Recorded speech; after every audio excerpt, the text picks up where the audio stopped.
Today, we're diving deep into a world where salvation isn't found by climbing up towards the heavens, but by descending into fire.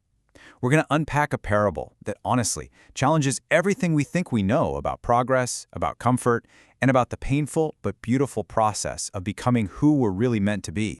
This single provocative idea is pretty much the heart of the entire story. It's a radical flip of how we usually think about growth, right? Forget climbing the ladder. This story tells us the real journey is downward, straight into the blaze. All right, so our story kicks off at this point of stark contrast. We're high atop a cathedral's freezing spire, and up there we have two figures, a priest and a knight, watching their kingdom basically unmake itself from what they think is a safe distance. So the world is literally split in two. You've got the celestial heights above, this realm of cold, silent perfection, lit by the cool blue of a star. And then below, there's the uncanny forest, a place of chaotic, terrifying beauty just glowing with emerald and crimson fire. That's the fundamental conflict right there, the illusion of safety versus the messy, vibrant, and kinda scary truth. From way up on their perch, the chaos down below is just a riddle to be solved. And the knight's question, it just shows you how removed they really are from it all. They're trying to understand the fire with cold logic, completely untouched by the actual heat of the experience. And this, right here, is their big mistake. See, they thought this height gave them clarity, a superior perspective. But as they're about to find out, all it did was show them the path they were trying to avoid, the road that leads not up, but down. And now everything is about to change.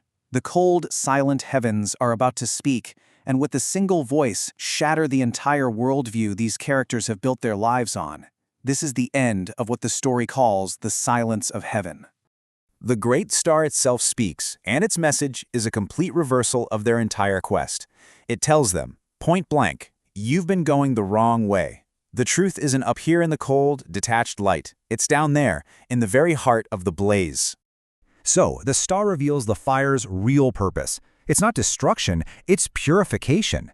Its flames are meant to melt away what the story calls the architecture of convenience. You know, all the routines, the beliefs, the comforting little lies we all use to shield ourselves from the terrifying, beautiful chaos of reality. This brings us to a really fascinating and kind of paradoxical idea, the holy blight. I mean, we think of a blight as a disease, right? Something to be wiped out.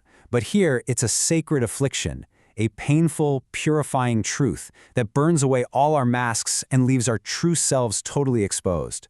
With the holy blight, there's just nowhere left to hide. Okay, so let's shift perspective completely. We're going to leave the observers up on the spire and descend right into the uncanny forest to meet the one character who is already inside the fire, the jester. Down in the heart of the fire, we find the jester, and he's not just an observer, he is a full-on participant. He's facing a creature that was once a familiar stone gargoyle, but now it's been reborn as a being of pure flame. For the jester, the world is literally being remade right before his eyes. The creature explains what it's all about. It's not the fire of destruction, but of recreation. It acts like a prism, a refraction, that takes the jester's performance, his whole identity, and breaks it down into all of its hidden, unseen parts. It's a terrifyingly honest mirror. And here is the brilliant twist. The jester's costume, the very symbol of his foolish disguise, gets transformed. It's not a mask to hide behind anymore. In the fire, it becomes the outward expression of his inner truth. He is, quite literally, wearing the revelation. So now, deep in the furnace of this transformation, all those abstract ideas from the story, they get forged into concrete concepts. This is where the parable finally gives names to the unnameable.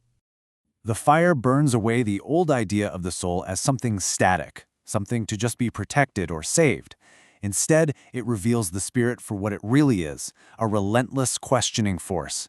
It's the part of us that just insists on meaning, even in a silent universe. And this just nails the purpose of all this pain, doesn't it? The holy blight is a perfect, terrible silence. It removes every deceptive sound, every comforting lie, every pre-written script we rely on, forcing you to face the world as it truly is, maybe for the very first time. And from the ashes of this revelation, another figure emerges, the verdant dragon. Now, this is not a monster to be slain, but a mirror to be faced. It is the negation, that uncomfortable truth that forces us all to confront the decay, the rot that we've all silently agreed to just ignore. This question completely reframes how we think about suffering. It suggests that our wounds, our deepest pains and traumas, maybe they aren't flaws to be hidden. Maybe instead they're the exact point of contact, the doorway, where the sacred and the mortal can finally touch. So this intense climax of understanding, both for the jester and the fire and the man up on the spire, it all leads to this moment of decision. The theory now has to become practice. And here, the two journeys just converge beautifully. The knight realizes his armor offers zero protection from the truth. At the same time, the jester realizes his costume has become the very embodiment of that truth. One is stripped bare, the other is finally made whole. They finally get it. The lesson has been learned. They turn their backs on that cold, safe pinnacle they worked so hard to climb, and they consciously choose to begin their own descent into the fire. Their real journey is just beginning. And so we arrive at the parable's new reality. A world where truth and growth aren't found in the comfort of a well-built home, but in a necessary and ultimately sacred state of unease. And this really is the heart of the whole message. True growth isn't found by chasing comfort and light. It's found in having the courage to face the darkness, to embrace the confusion, and to tend to that small, burning ember of discomfort within ourselves, trusting that it will lead us home.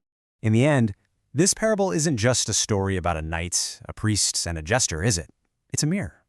It leaves us with a final, pretty provocative question to carry with us. What architecture of convenience have you built? And what comfortable heights must you descend from to find your own fire?